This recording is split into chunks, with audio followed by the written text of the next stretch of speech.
Time now for the skinny on topping the headlines this Wednesday morning. The second celebrity hanging up their dancing shoes. It had to happen. Just 2 weeks into season 19, Dancing with the Stars, talk show host Tavis Smiley was given the boot last night. Smiley had been paired with professional dancer Sharna Burgess. Well, Smiley, never at a loss for words, said, quote, "I do not live a life of regrets.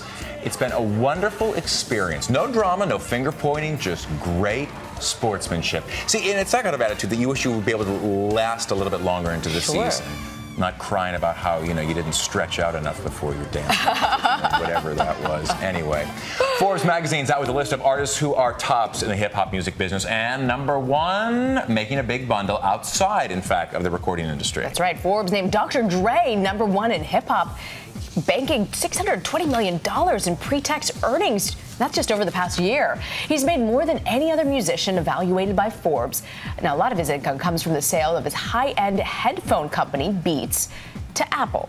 That deal was worth $3 billion. Do you have those? You're hip. You have those. So uncool. You've got you got 5 different colors and camo. And no, I got the $2 one for the JetBlue and found out it doesn't work with the iPhone. Economics. Well, tied at number 2 on the list is Sean Diddy Combs, who was bumped from the number 1 spot. He made $60 million in the last year. His earnings come from the music business and some additional profits from beverage, clothing, and television deals. And tied with Combs, Jay-Z, also making $60 million. He's been on tour with his wife, Beyonce, helping his net worth and his high profile in the music biz. That one kind of surprised me. I thought Jay-Z might have been a little bit higher up I did there. too. I have to admit. Next year, though, after this tour, I think he's going to be number 1 spot.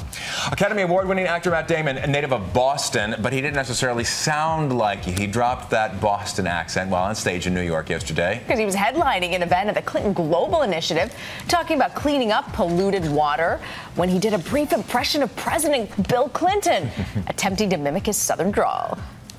The president has been great, and when we talked to him, to President Clinton a few years ago, he just said, just keep running those numbers up. Just run them up. He'd make a good Clinton. That's pretty good. It's really impressive. I'm impressed. President Obama actually spoke after Damon, saying it's difficult taking the stage after such a big Hollywood superstar. I'd like to see Damon's Obama impression. Yeah, they're pretty good. Damon and Affleck actually are pretty good at poking fun at others and themselves as well.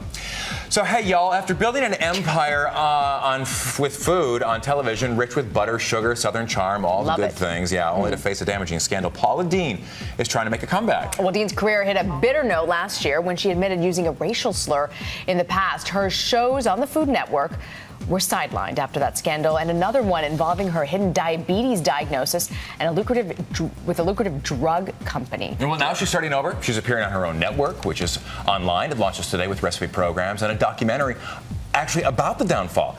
Now, some of the programs are free, but to watch that documentary and some of the cooking shows, you'll need to pay $10 a month for subscription. Now, how much is enough time? She said she was remorseful. She regrets saying, do you think she'll be able to rebuild? I don't know. I mean, listen, because butter and sugar can certainly make a lot of apologies happen. You work your way into someone's appetite and you can find a mea culpa. But we'll have to see. How to fluff them the right way? Exactly. How much air? I always can never do that. I don't know. What do they call that? You can never have enough butter or sugar or Rena. That's what I say. Oh, that's so kind of you. In the middle of the night, Dan. I know. Do what I have to do. I bribe him after the show. Stay with us.